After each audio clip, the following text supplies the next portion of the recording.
what is the level of debt? What is the trend that we're seeing? And then I think from there, then we'll go into one of the questions here around it. Perhaps I could just touch on that by saying that the question of the Chinese debt trap diplomacy has been in the public discourse. It's one of the latest myths, I would say, about Chinese engagement on the African continent.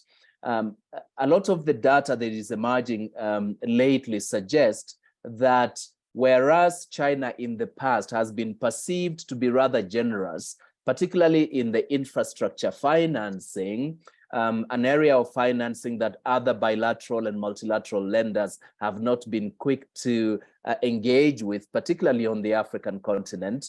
So it is seen therefore, and of course, infrastructure financing is significantly much larger in terms of portfolio compared to other social services such as education, healthcare, democracy, and so on and so forth. And so that quickly ballooned the African debt portfolio to China.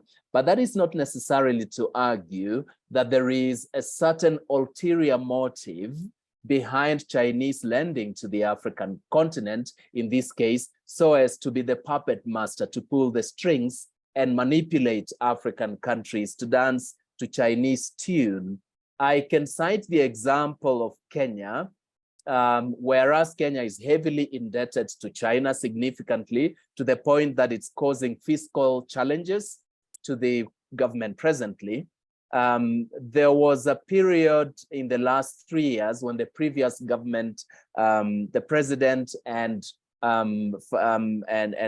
senior officials in the planning and finance ministry sought an extension of the railway from Nairobi onwards to the port town of Kisumu on the border with Uganda, but China declined. China made an assessment that Kenya had a significant portfolio and they could foresee that Kenya might experience challenges in servicing the loan, and they put the brakes on the lending. So this is a good example to show that China doesn't necessarily have limitless purse strings that it can just open to any African country that goes asking for loan extensions and so forth.